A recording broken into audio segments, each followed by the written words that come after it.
नमस्कार और आप देख रहे हैं न्यूज़ बकेट में आपका स्वागत है। बनारस में चौतरफा विकास तो हो रहा है, लेकिन किसान कितना उसको लेकर खुश हैं। हमारे साथ हैं विनय शंकर मुन्ना जी हैं, ये किसान नेता हैं और इनसे थोड़ा सा हम बात करने आ गए हैं कि जो चौतरफा विकास हो रहा है, स्टेडियम हुआ या रिंग रोड हुआ, और जिस तरीके से किसानों की जो ज़मीनें हैं वो सरकार अधिग्रहित कर रही है, उसको लेकर मुन्ना जी ये बताइए, जिस तरीके से चौतरफा विकास हो रहा है और किसान को नेता हैं आप, किसान कैसे खुश हैं? देखिए, सबसे बड़ी बात है कि जो भारत है वो कृषि प्रधान देश है। और जब 2014 में नरेंद्र मोदी जी, जब भारतीय जनता पार्टी नरेंद्र मोदी जी के नेतृत्व में चुनाव लड़ी, तो नारा दिया बहुत हुआ किसानों पे अत्याचार, अब की बार मोदी सरकार। और किसानों की आय दोगुनी करने का तमाम वादे किए गए थे। लेकिन आज सबसे ज़्यादा अगर कोई प्रभावित हुआ, अगर इस सरकार में सबसे पहले अगर किसी का साथ छलावा हुआ तो किसान के साथ हुआ। 2014 में सरकार बनी, तुरंत सरकार बनते ही भूमि अधिग्रहण 2013 का जो भूमि अर्जन एवं पुनर्वास कानून था, जो किसानों के बृहद लाभ के लिए बना हुआ था, जो पूरे लोकसभा में एकदम लंबी चर्चा के बाद बना था, भारत की सारे दलों के, राजनीतिक पार्टियों के लोगों की सहमति पे बना था। उस कानून को 2015 में नरेंद्र मोदी जी की सरकार बनते ही, 14 में सरकार बनते ही, जनवरी 2015 में एक अध्यादेश ला करके लोकसभा में बहस भी नहीं किया गया। कृषि प्रधान देश के किसानों के हित के लिए जो बना हुआ कानून था, उस कानून को हटाने का काम अगर कोई किया था तो यही नरेंद्र मोदी की सरकार ने अध्यादेश ला करके किया था। और उसका परिणाम हुआ कि तुरंत सरकार बनी थी और उसके बाद भी पूरे देश का किसान एकजुट हुआ। और राहुल गांधी के नेतृत्व में, मैं इस बात को लेकर के, मैं जो भी राजनीतिक बातें हैं, मैं राजनीतिक पार्टियों को ठोकर मारना चाहता हूं।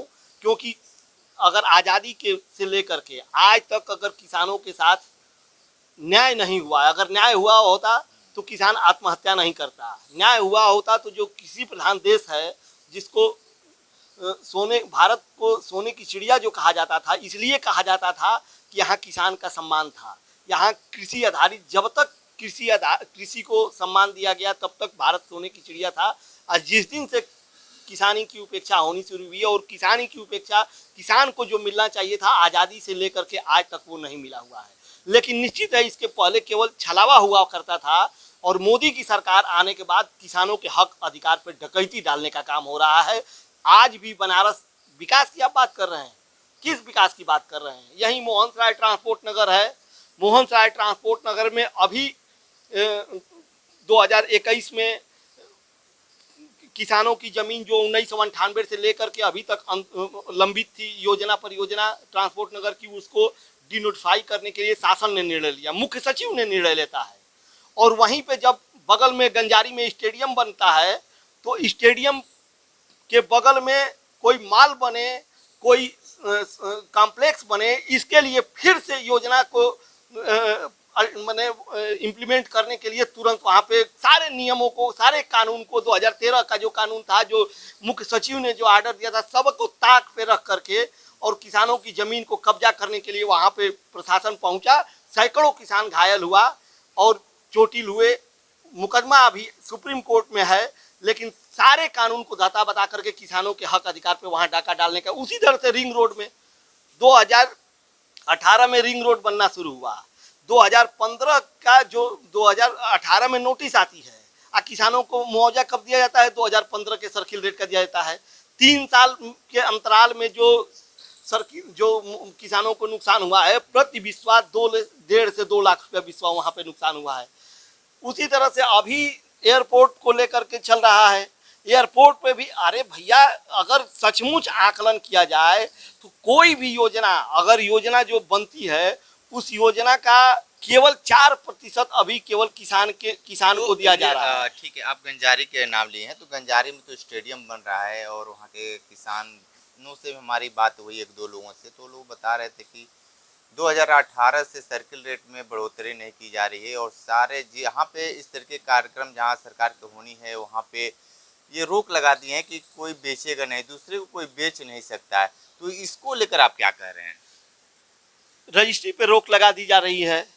सर्किल रेट अगर बढ़ाना होता है तो सरकार पहले ही हमको एयरपोर्ट के लिए ज़मीन लेना है, हमको ट्रांसपोर्ट नगर के लिए लेना है, हमको स्टेडियम के लिए लेना है, तो वहाँ का सर्किल रेट नहीं बढ़ाया जा रहा है। अगर सर्किल वहीं आप देखिए गंजारी, जिस गंजारी की आप बात कर रहे हैं रिंग रोड में, वही गंजारी, गंगापुर और हरसोस तीन एक जगह पे है। हरसोस का जो किसान है वो रिंग रोड में प्रभावित हुआ। हरसोस की ज़मीन का सर्किल रेट 2 लाख रुपये बिस्वा है।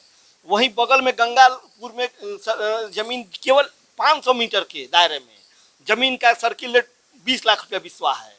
गंजारी का ज़मीन का सर्किल रेट 4 लाख रुपये बिस्वा है।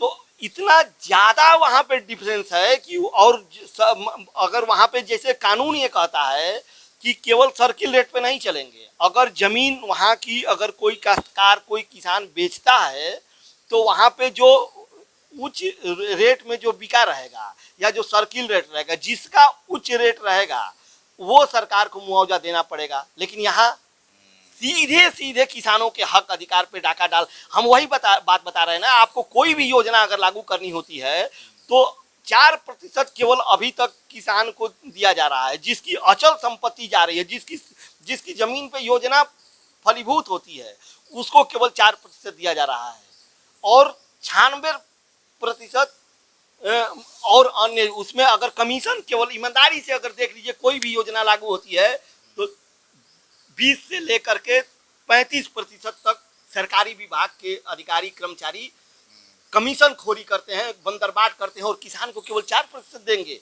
और उसको भी 4% भी देने में अगर हिला हवाली जो कर रहा है तो वो विकास की बात करे तो वो किसानों के साथ विकास नहीं हो रहा है, किसानों के साथ सरासर धोखा हो रहा है। उनके किसका विकास हो रहा है? फिर विकास यहाँ पे काम कौन कर रहा है बनारस में?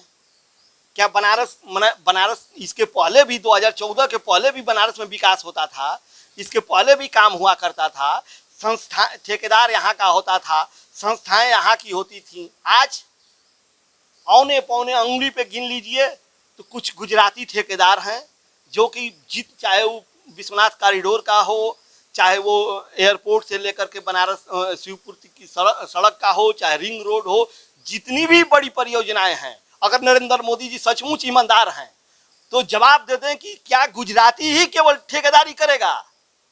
मजदूर भी गुजरात से लाए जा रहे हैं। अभी जो पहला जो इनका गांव था जिसको ये गोद लिए थे जयापुर में ईंट बनाने का वहाँ पे एक छोटा सा फैक्ट्री डाली गई। उस ईंट बनाने के लिए जो भी रॉ मटेरियल आता था, सीमेंट की मैं बात करता हूँ, सीमेंट का भाड़ा प्रति बोरी 300 रुपया बोरी दे देते थे लोग। जो सरकार जो NGO का जो वहाँ पे CR पाटिल जी की जो संस्था थी वो जो काम करती थी, यहाँ पे 250 रुपया बोरी सीमेंट मिलता था बनारस में, वो सीमेंट नहीं खरीदते थे, 300 रुपया भाड़ा दे देते थे और 250 रुपया वहाँ देते थे, 550 रुपया में गुजरात से लेकर के आते थे। लेकिन बनारस में 250 रुपया का सीमेंट मिल जाएगा, उसको हम नहीं लेंगे, हम गुजरात से ही सब कुछ लाएंगे। तो इन लोगों को केवल गुजरात के कुछ लोगों का विकास करना है, बनारस के आम जनता से बनारस के लोग भी उसमें शामिल हों, इससे इन लोगों का कोई मतलब ही नहीं है, कोई सरोकार ही नहीं है। ठीक है, तो आप ये किसान नेता मुन्ना जी, विनय शंकर मुन्ना जी थे, जिस तरीके से बातें बताए हैं, लेकिन जिस तरीके से इन्होंने बताए हैं कि किसानों के ऊपर जिस तरीके से सरकार जो अपना रवैया अपनाई है वो बेहद निंदनीय है। और जो विकास की बातें कर रहे हैं कि किसान विकास के तरफ हैं, लेकिन यह व्यक्ति विशेष की बातें जो बताए हैं बिल्कुल सही है।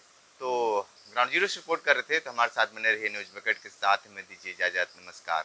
पेश है न्यूज बकेट हिंदी मासिक पत्रिका। पढ़ें इस महीने की पूरी खबर विस्तार से हमारे न्यूज बकेट की मैगजीन में। हमारी ई मैगजीन को मुफ्त में पढ़ने के लिए अभी लॉगिन करें www.newsbucket.in पर। इसके अलावा रोज की ताज़ा खबरों के लिए हमारे YouTube चैनल को तुरंत सब्सक्राइब करें।